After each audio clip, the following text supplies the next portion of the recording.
Hello നമസ്കാരം കൂട്ടരെ. അപ്പം ഞാൻ ഇത്ര നേരം കുറച്ച് ഷോർട്സൊക്കെ ഇട്ടിട്ടുണ്ട്. അതിൽ മുഴുവനാക്കാനൊക്കെ കഴിഞ്ഞിട്ടില്ല. എന്താ വെച്ചാൽ ഞാൻ ആദ്യമായിട്ട് ഈ യൂട്യൂബിലേക്ക് വന്ന ഒരു വ്യക്തിയാണ്. അപ്പോൾ ഇതിനെക്കുറിച്ചിട്ട് എനിക്ക് ലെങ്തായിട്ടുള്ള വീഡിയോസ് ഒന്നും എടുക്കാൻ അത്ര അറിയില്ല. ഇങ്ങനെ പഠിച്ച് വരുന്നേ ഉള്ളൂ. അപ്പോൾ ഏവർക്കും എൻ്റെ ഒരിക്കൽ കൂടി നല്ലൊരു നമസ്കാരം.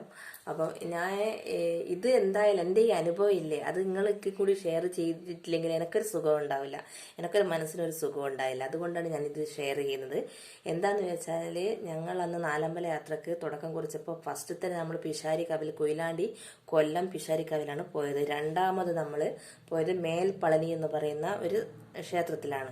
മൂന്നാമത് നമ്മൾ കാടാമ്പുഴ ഭഗവതി ക്ഷേത്രത്തിലാണ്. അവിടെയാണ് ഞങ്ങൾക്കെല്ലാം വലിയൊരു മിറാക്കൾ, ഒരു അത്ഭുതം നമ്മുടെ മനസ്സിൽ സൃഷ്ടിച്ചത്. അതെന്താന്ന് വെച്ചാൽ അന്ന് കാടാമ്പുഴ ഭഗവതി ക്ഷേത്രത്തിലെത്തിയപ്പോൾ ഏകദേശം ഒരു 5 മണിയായി കാണുന്ന തോന്നുന്നത്. അത്ര ഓർമ്മയില്ല, ശരി ഈ ടൈം എനിക്ക് ഓർമ്മയില്ല. അപ്പോൾ അങ്ങനെ നമ്മൾ അവിടെ എത്തിയപ്പോൾ നമ്മുടെ ഡ്രൈവർ നമ്മൾ ബസ്സിൽ നിന്ന് ഇറങ്ങുന്നതിനെക്കാട്ടും മുമ്പിട്ട് നമ്മളോട് ഒക്കെ പറഞ്ഞു, വേഗം വരണം, നിങ്ങൾ പ്രാർത്ഥിച്ചിട്ട് വേഗം വരണം എന്ന് പറഞ്ഞു. അപ്പോൾ അതേപോലെ ഞങ്ങൾ അനുസരിച്ചു. എല്ലാവരും എന്താ പറയുക, ചില ആൾക്കാർ തേങ്ങ മുട്ടി അങ്ങനെ. പക്ഷെങ്കിൽ ഞങ്ങൾ എന്നാൽ കൂടി അവിടെ അധികം നേരം നമ്മൾ സമയം ചെലവഴിച്ചിട്ടില്ല എന്ന് തോന്നുന്നു. പറഞ്ഞ സമയത്ത് തന്നെ വേഗം വന്ന് അങ്ങനെ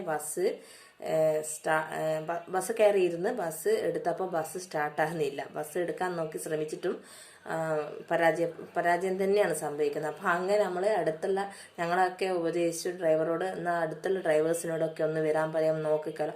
എല്ലാവരും നോക്കി, പക്ഷേ ഫലം ഒക്കെ എല്ലാം പരാജയപ്പെട്ടു. അങ്ങനെ ഞങ്ങൾ എന്ത് ചെയ്തു, തൽക്കാലത്തേക്ക് ഒരു ഇലക്ട്രീഷ്യനെ വിളിച്ചിട്ട് ജസ്റ്റ് ഒന്ന് ആ ഷോപ്പിൽ വരെ, ഇലക്ട്രീഷ്യൻ്റെ ഷോപ്പ് വരെ ഒന്ന് എത്തിച്ചു. അങ്ങനെ വണ്ടി റെഡിയായി, വണ്ടി പുറപ്പെട്ടു. പക്ഷെങ്കിൽ ഞങ്ങൾക്ക് വല്ലാത്ത എല്ലാവർക്കും, ഞങ്ങളെ കുറച്ച് പേർക്ക് ഇത് വളരെ വലിയൊരു അനുഭവമായിട്ടാണ് തോന്നിയത്. എന്താ വെച്ചാൽ അമ്മ നമ്മളെ കുറച്ചു നേരം കൂടി അവിടെ നിൽപ്പിച്ചു. എന്ന് വെച്ചാൽ വേഗം തിരക്കിട്ട് പോവാന്നുള്ള അത് അവിടെ നടക്കില്ല എന്ന് തോന്നുന്നു. അവിടെ എന്നല്ല, ഏതൊരു അമ്പലത്തിലും എന്ന് വെച്ചാൽ കുറച്ചു നേരം ആ ഭക്തി സാന്ദ്രമായ അന്തരീക്ഷത്തിൽ കുറച്ച് ചെലവഴിക്കണം എന്നുള്ളത് ഒരു ദൈവ നിശ്ചയമായിരിക്കാം, അല്ലെങ്കിൽ ഒരു ഭഗവതി നിശ്ചയമായിരിക്കാം. അപ്പം കാടാമ്പുഴ ഭഗവതിയെ ശരണം. അപ്പം ഇത്രയേ എനിക്കുള്ളൂ. എന്നാലും എനിക്ക് വലിയൊരു അനുഭവമായിട്ടാണ് തോന്നിയത്.